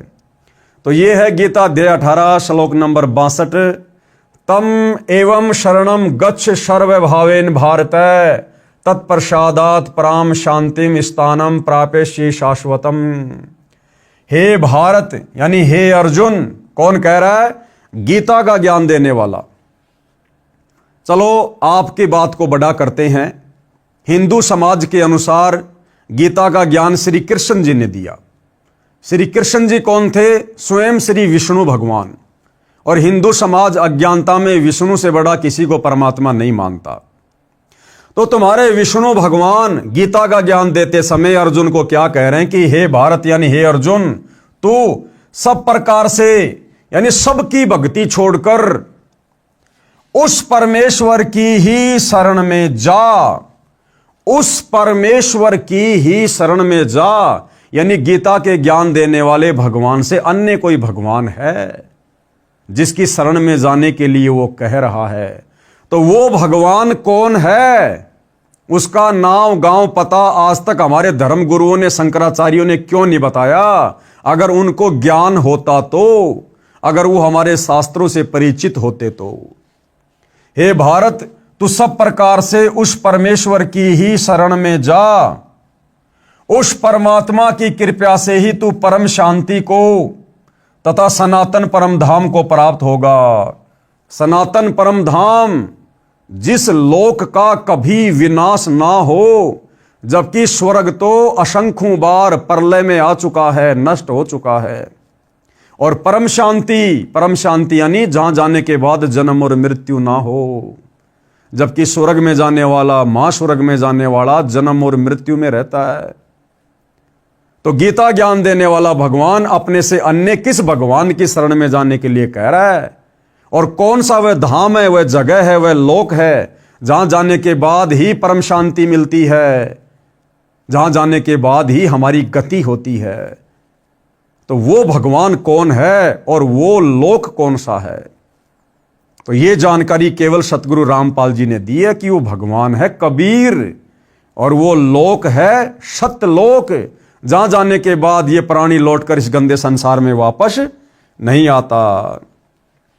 आगे और सवाल कर रहे हैं सतगुरु रामपाल जी कि यदि तुम्हारे धर्म गुरु इतने बड़े ज्ञानी हैं, अगर उनके पास में सत भक्ति है, शास्त्रों के ज्ञाता है, तो अगले सवाल का भी जवाब दो। गीता अध्याय 7 श्लोक 29 में गीता ज्ञान देने वाले प्रभु ने कहा है कि जो भगत केवल जरा यानी बुढ़ापे के दुख से तथा मरण यानी मृत्यु के दुख से छूटने के लिए ही प्रयत्नशील हैं, यानी साधना भक्ति करते हैं, वे तत् ब्रह्म यानी उस ब्रह्म यानी गीता अध्याय 18 श्लोक 62 में बताए परमेश्वर को, यानी उस कबीर भगवान को तथा संपूर्ण अध्यात्म ज्ञान यानी तत्व ज्ञान को तथा संपूर्ण कर्मों को जानते हैं, यानी एक लेवा एक देवादूतम वाली कथा जानते हैं। तो बताओ वो तत्व ब्रह्म कौन है जिसको जानने के बाद भगत केवल बुढ़ापे और मृत्यु से पीछा छुटाने के लिए भक्ति करता है? वो तत्व ब्रह्म क्या है जो गीता अध्याय 7 श्लोक नंबर 29 में गीता का ज्ञान देने वाला प्रभु अर्जुन से कह रहा है? वो तत्व ब्रह्म क्या है, कौन है? क्या आज तक हमारे धर्म गुरु आचार्य शंकराचार्य ये विद्वान लोग क्या उस तत्व ब्रह्म का एड्रेस बता पाए, उसका नाम बता पाए? नहीं बता पाए। गीता अध्याय 8 श्लोक 1 में गीता अध्याय 8 श्लोक 1 में अर्जुन ने गीता ज्ञान देने वाले से प्रश्न किया कि किम तत्व ब्रह्म, कि भाई वो तत्व ब्रह्म क्या है? वो तत्व ब्रह्म क्या है जिसके बारे में पता चलने के बाद भगत केवल बुढ़ापे और मृत्यु से बचने के लिए ही प्रयत्न करता है? तो अर्जुन ने सवाल किया गीता अध्याय 8 श्लोक 1 में अर्जुन ने गीता ज्ञान देने वाले से प्रश्न किया कि किम तत्व ब्रह्म, तत्व ब्रह्म क्या है जिसके विषय में आपने गीता अध्याय 7 श्लोक 29 में कहा है? फिर इसका उत्तर गीता ज्ञान बताने वाले भगवान ने आपके अनुसार श्री कृष्ण जी ने गीता जी अध्याय 8 श्लोक नंबर 3 में जवाब दिया और कहा वह परम अक्षर ब्रह्म है। कौन है वो सर्वश्रेष्ठ परमात्मा? परम अक्षर ब्रह्म, सर्वश्रेष्ठ परमात्मा, कबीर देव, कबीर अग्नि, कबीर अमित ओझा, कबीर साहेब। वह वो परमात्मा जिसकी शरण में जाने के लिए गीता ज्ञानदाता अध्याय 18 श्लोक 62 में कह रहा है। तो हमारे धर्म गुरु आज तक हमारे को क्यों नहीं बता पाए, क्यों नहीं पढ़ा पाए? अगर उनको ज्ञान था तो। फिर इसी प्रसंग को आगे बढ़ाते हुए गीता ज्ञान देने वाले ने गीता के इसी अध्याय 8 श्लोक 5, 7 तथा 8, 9, 10 में स्पष्ट कर दिया है। श्लोक 5 और 7 में क्या कहा कि जो पुरुष यानी जो भगत अंत काल में मुझको ही सुमरण करता हुआ शरीर को त्याग कर जाता है वह मेरे साक्षात रूप को प्राप्त होता है, इसमें कुछ भी संशय नहीं है। गीता अध्याय 8 श्लोक 5 यानी गीता ज्ञान देने वाला आपके अनुसार श्री कृष्ण, और यह तत्व ज्ञान होने के बाद हमारे अनुसार श्री कृष्ण जी के शरीर में प्रवेश करके काल बोल रहा है कि जो व्यक्ति मेरी साधना करता है, मेरे ओम नाम का जाप करता है, वो अंत समय में मुझ काल को ही प्राप्त होता है और मेरे ब्रह्मलोक में जाता है, और ब्रह्मलोक में कुछ दिन सुख भोगने के बाद फिर गधा कुत्ता सुअर बनने के लिए नीचे आता है। और फिर हे कुंती पुत्र, अंत काल में मनुष्य यानी साधक जिस जिस भी भाव को यानी इष्ट को सुमरण करता हुआ शरीर का त्याग करता है उस भाव को ही प्राप्त होता है, क्योंकि वह सदा उसी के भाव में भावित हो रहा है। गीता अध्याय 8 श्लोक नंबर 6 कि अंत काल में यह प्राणी जिसको भी अपना इष्ट मानकर उसका सुमरण करता हुआ शरीर छोड़ता है उसी के लोक में जाता है। तो गीता जी में तो भाई अगर गीता जी के अनुसार भी भक्ति की जाए तो केवल काल तक की भक्ति है, काल तक की, ब्रह्म तक की भक्ति है। इस ब्रह्म का ओम नाम का जाप है। ये खुद गीता अध्याय 8 श्लोक नंबर 13 में कह रहा है कि अर्जुन मेरा तो केवल एक ओम नाम का जाप है। ओम इति एक अक्षर ब्रह्म व्यवहारण माम अनुसमरण ये परियाति तजन देहम सयाति परमाम गतिम, कि मेरे ओम नाम की साधना अंतिम श्वास तक, शरीर छोड़ते समय तक जो साधक इसका जाप करता है वो मेरे ब्रह्म लोक में जाता है। और फिर गीता अध्याय 8 श्लोक नंबर 16 में कह दिया कि मेरे ब्रह्म लोक में गया हुआ प्राणी भी पुनरावृत्ति में है, यानी जन्म और मरण में है। फिर क्या कहा है? इसलिए हे अर्जुन, तू सब समय में निरंतर मेरा सुमरण कर और युद्ध भी कर। इस प्रकार मुझ में समर्पित भाव से युक्त होकर तू निसंदेह मुझको ही प्राप्त होगा, यानी काल को ही प्राप्त होगा। हे भद्र पुरुष, अब सतगुरु रामपाल जी क्या कह रहे हैं, क्या समझा रहे हैं कि हे सज्जन आदमी, इन उपरोक्त श्लोकों में तो गीता ज्ञान देने वाले ने अपनी भक्ति करने को कहा है जिससे उसी को प्राप्त होता है। फिर गीता अध्याय 8 के ही श्लोक 8, 9, 10 में उस परम अक्षर ब्रह्म की, उस तत्व ब्रह्म की, अपने से अन्य भगवान की भक्ति करने को कहा जिसके विषय में ऊपर बताया गया है। गीता अध्याय 8 श्लोक नंबर 8, 9, 10। ये गीता अध्याय 8 श्लोक नंबर 8, 9, 10 में गीता का ज्ञान देने वाला भगवान अपने से अन्य उस तत्व ब्रह्म, उस परम अक्षर ब्रह्म की भक्ति करने की सलाह दे रहा है।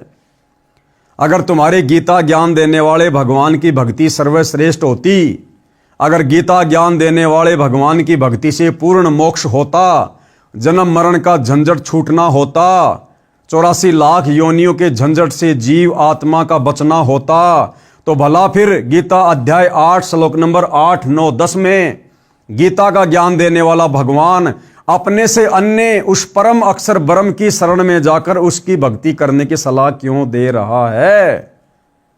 क्या बताया कभी हमारे धर्म गुरुओं ने, संस्कृत के विद्वानों ने? कभी नहीं बताया। तो क्या खाक के विद्वान थे वो लोग? अब पढ़िएगा गीता अध्याय 8 श्लोक नंबर 8, 9, 10। इसमें क्या लिखा हुआ है? हे पार्थ यानी हे अर्जुन, परमेश्वर के यानी परम अक्षर ब्रह्म के अभ्यास रूप योग से युक्त दूसरी ओर न जाने वाले चित्त से निरंतर चिंतन करता हुआ मनुष्य परम दिव्य परमेश्वर यानी परम अक्षर ब्रह्म को ही प्राप्त होता है। यानी जिसको तत्वदर्शी संत मिल जाता है और जिसको फिर परम अक्षर ब्रह्म की साधना मिल जाती है तत्वदर्शी संत के माध्यम से, फिर वो साधक यदि आजीवन उसी को अपना इष्ट मानकर उसी के भाव में भावित रहता है, हमेशा उसी का गुणगान, उसी का सत्संग, उसी का चिंतन मनन, तो अंत समय में वो उसी दिव्य परम पुरुष यानी परम अक्षर ब्रह्म कबीर साहिब को प्राप्त होता है, यानी सतलोक में चला जाता है।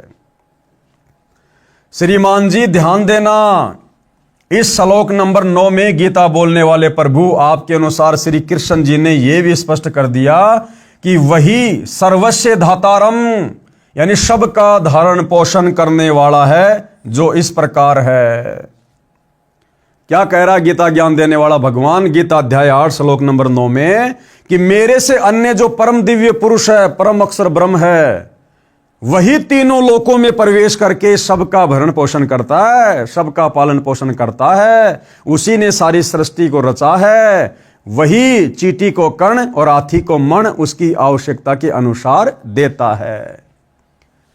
जो अनादि यानी सबसे पहले वाला परमात्मा, सबके नियंता यानी सबको उत्पन्न करने वाला, सबका पालन पोषण करने वाला, सूक्ष्म से अति सूक्ष्म सबके धारण पोषण करने वाले, अचिंत्य स्वरूप सूर्य के सदृश प्रकाशमान, अज्ञान से अति परे शुद्ध सच्चिदानंद घन परमेश्वर का सुमरण करता है। गीता अध्याय 8 श्लोक नंबर 9।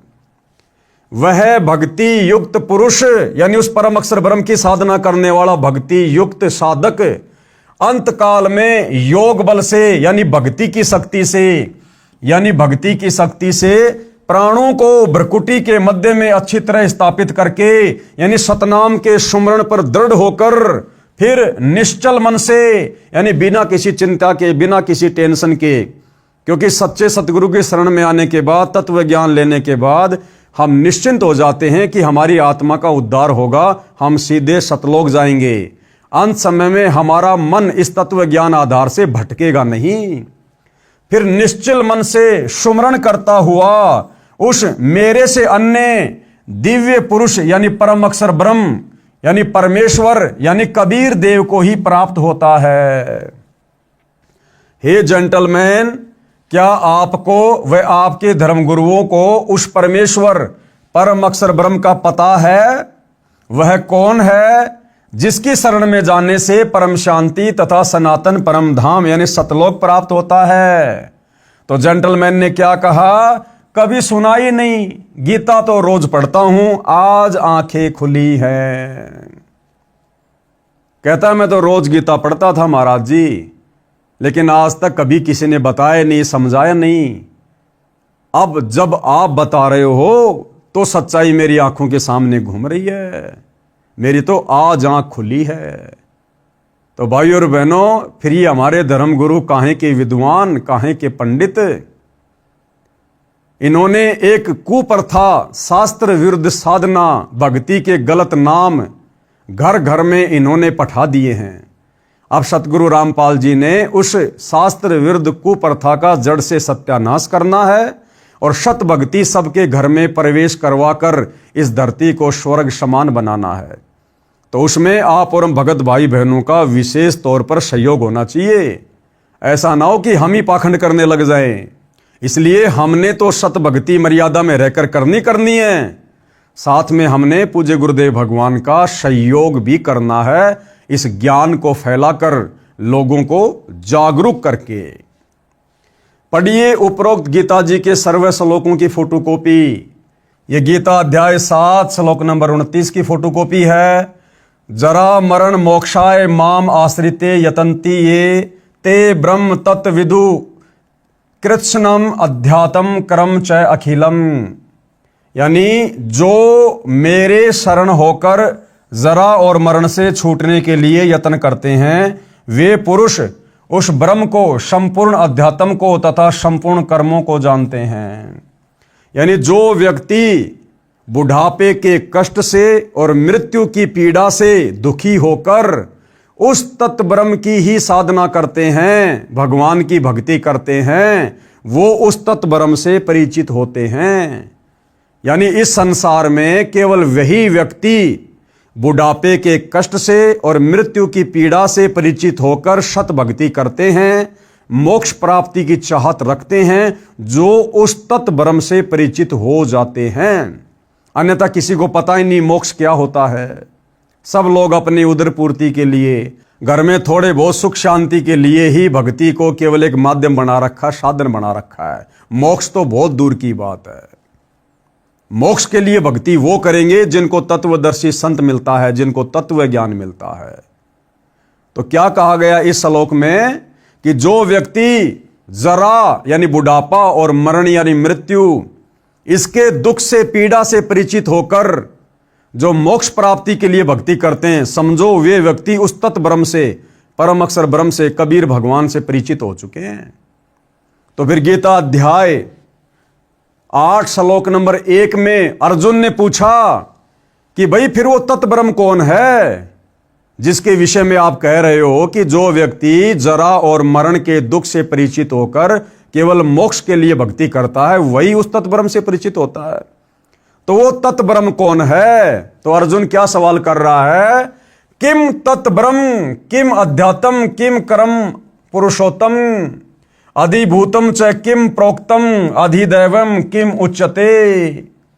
इस प्रकार भगवान के वचनों को न समझकर अर्जुन बोले, हे पुरुषोत्तम यानी हे श्री कृष्ण, क्योंकि अर्जुन तो उसे कृष्ण ही मान रहा था, लेकिन कृष्ण के शरीर में प्रेत की तरह प्रवेश करके उस समय काल बोल रहा था।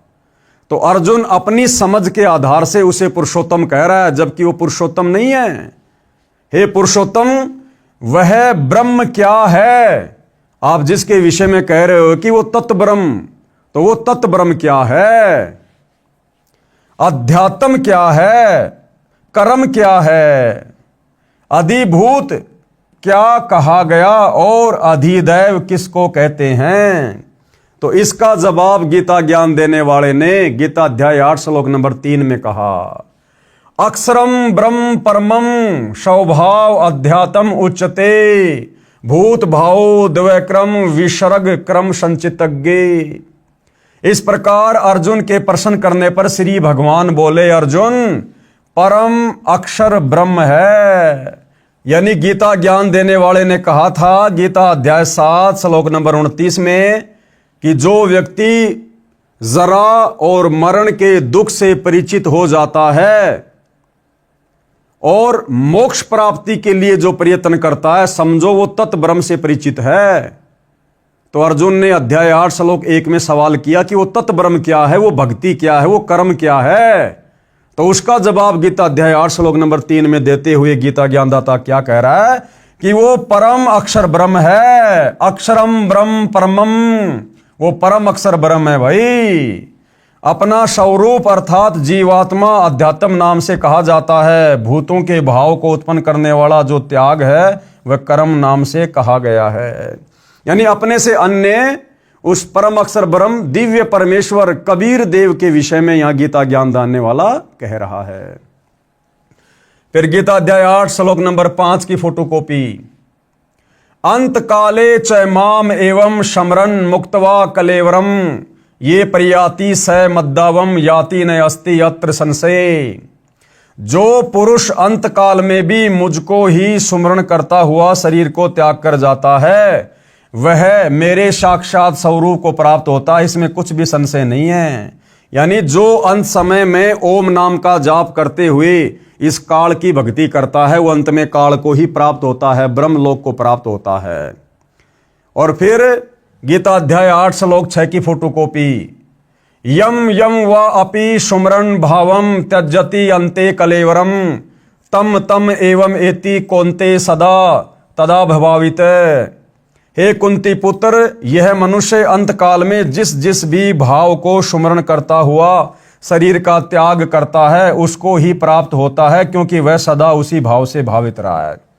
जैसे हम भगत हैं, अब हमें तत्व ज्ञान हो गया गुरुदेव के आशीर्वाद से, हम केवल परम अक्षर ब्रह्म सतगुरु रामपाल जी भगवान की भक्ति करते हैं, उन्हीं की पूजा करते हैं, उनको अपना इष्ट मानकर। क्योंकि कबीर पंथ में जो सच्चा कबीर पंथ होता है उसमें कबीर जी स्वयं ही गुरु बनकर आते हैं। वो परम अक्षर ब्रह्म स्वयं ही सतगुरु होता है और उसी को इष्ट मानकर भक्ति करने से जीव का आत्म कल्याण होता है। तो हम भगत भाई बहन एडी से लेकर चोटी तक मन कर्म वचन से, आत्मा से, हृदय से अपने गुरु को इष्ट मानकर उनकी पूजा पाठ, उनकी भक्ति करते हैं।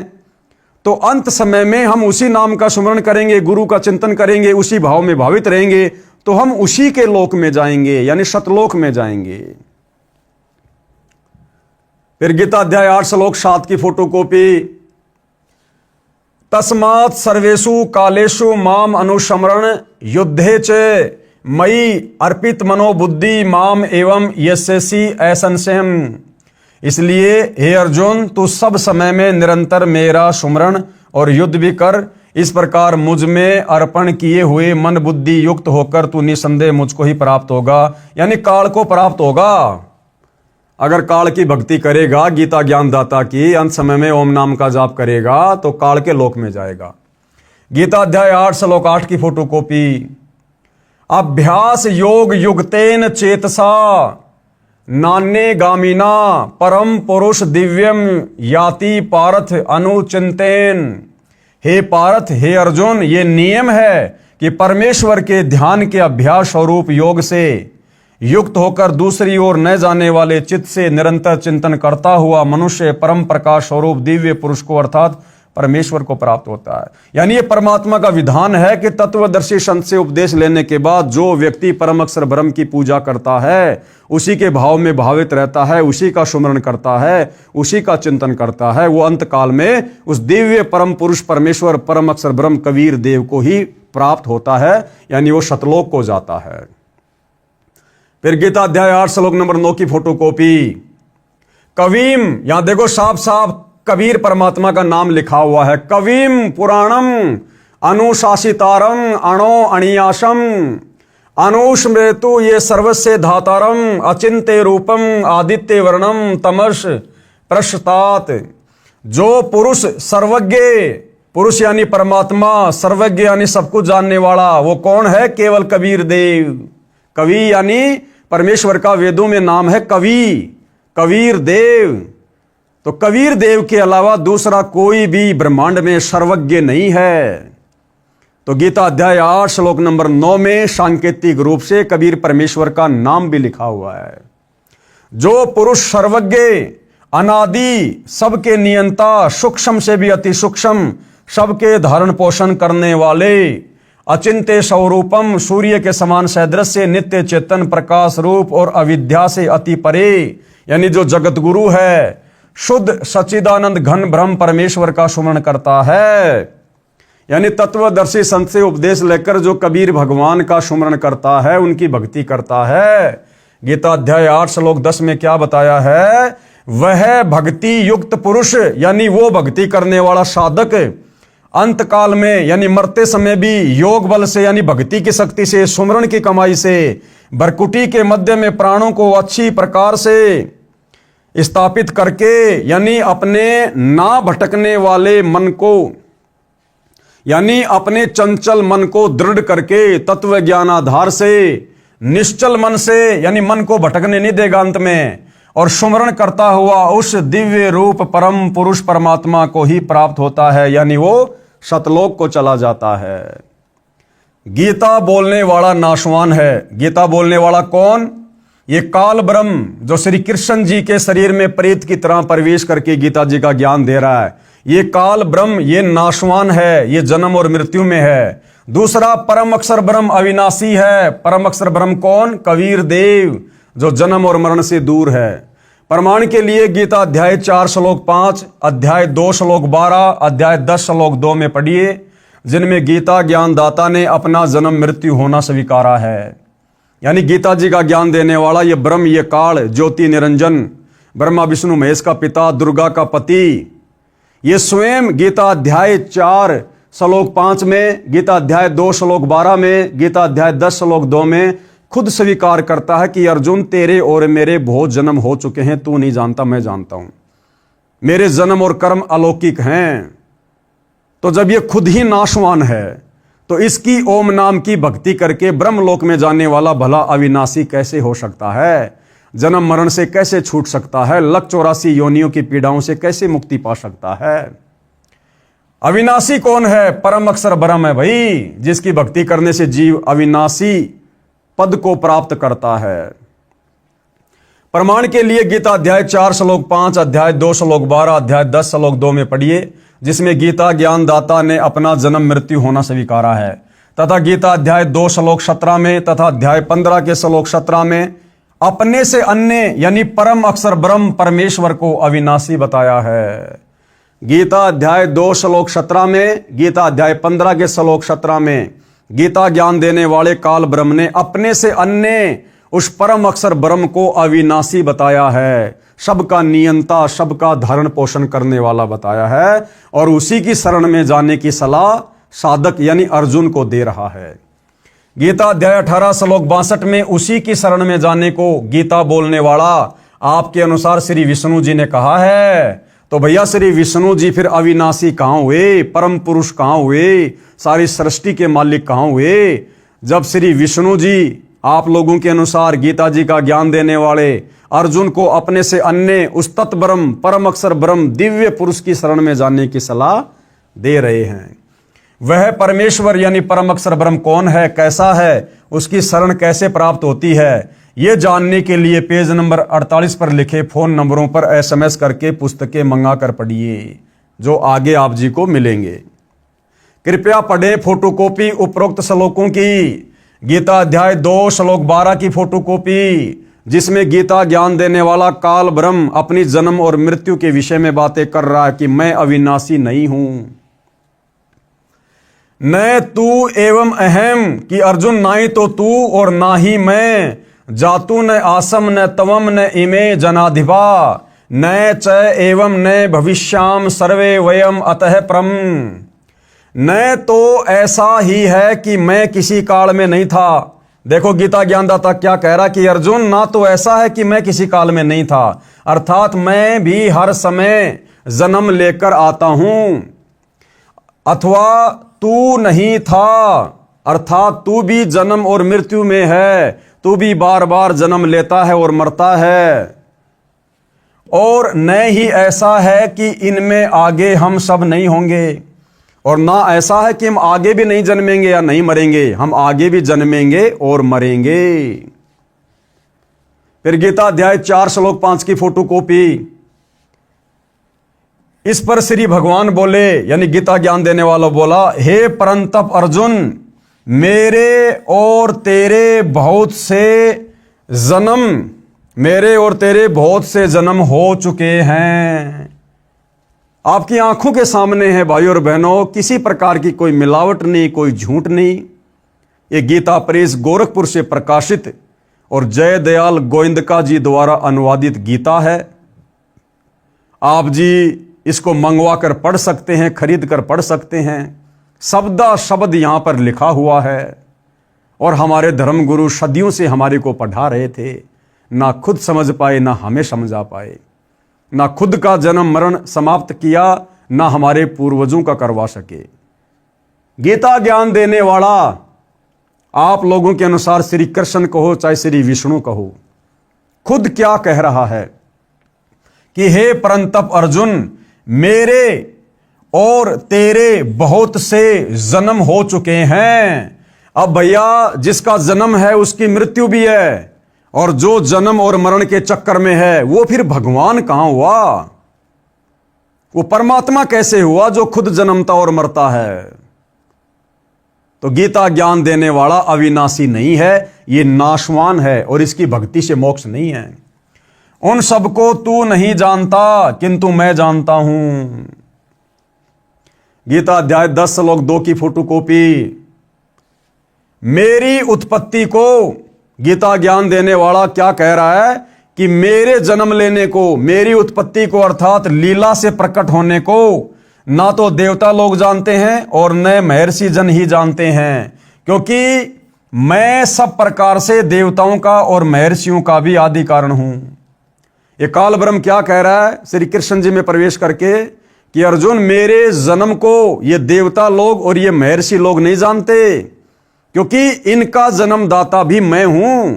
क्योंकि भाइयों और बहनों, ये काल ब्रह्म 21 ब्रह्मांड का स्वामी है, दुर्गा का पति है, ब्रह्मा विष्णु महेश का पिता है, और 21 ब्रह्मांड में पुरुषोत्तम होने के कारण सभी जीव 33 करोड़ देवी देवता ब्रह्मा विष्णु महेश सब इसके अधीन है। इसलिए बेटा कभी अपने बाप की उत्पत्ति नहीं बता सकता। इसलिए यह काल कह रहा है कि मेरी उत्पत्ति को, यानी मेरे जन्म लेने की लीला को, प्रक्रिया को ना तो ये देवता लोग जानते हैं और ना ये महर्षि जन जानते हैं। क्यों? क्योंकि मैं सब प्रकार से देवताओं का और महर्षियों का भी आदि कारण हूं, यानी इनका जन्मदाता भी मैं हूं। लेकिन भैया दादा बता देता सब कुछ। पिता की डेट ऑफ बर्थ को बेटे नहीं बता सकते, लेकिन दादा बता देगा। तो उस कबीर दादा ने आज धरती पर संत रामपाल जी के नाम से प्रकट होकर इन सब की डेट ऑफ बर्थ, इन सब की जन्म और मृत्यु बता डाली है। गीता अध्याय 2 श्लोक नंबर 17 की फोटोकॉपी। अविनाशी तू तत्विधि येन सर्वम इदम ततम विनाशम अव्यक्ष्य अस्य ये कश्चितः कर्तुम अर्हति। नाश रहित तो तू उसको जान जिससे यह संपूर्ण जगत दृश्य वर्ग व्याप्त है। अब वो क्या कह रहा कि भैया मेरी तो जन्म और मृत्यु होती है अर्जुन, फिर अविनाशी कौन है जो जन्म और मरण से परे है?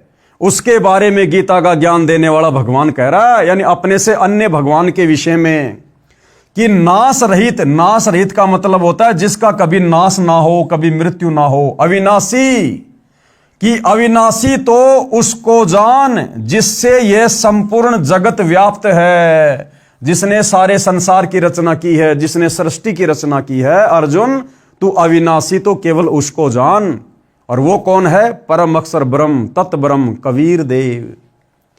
इस अविनाशी का, किसका? कबीर देव का, परम अक्षर ब्रह्म का विनाश करने में कोई भी समर्थ नहीं है, कि उस कबीर भगवान को मारने में संसार में कोई भी समर्थ नहीं है। फिर गीता अध्याय श्लोक 15 की फोटोकॉपी। उत्तम पुरुष तु अन्य परमात्मा इति उदाहरते ये लोग तरम अवश्य विभर्ति अवय ईश्वर।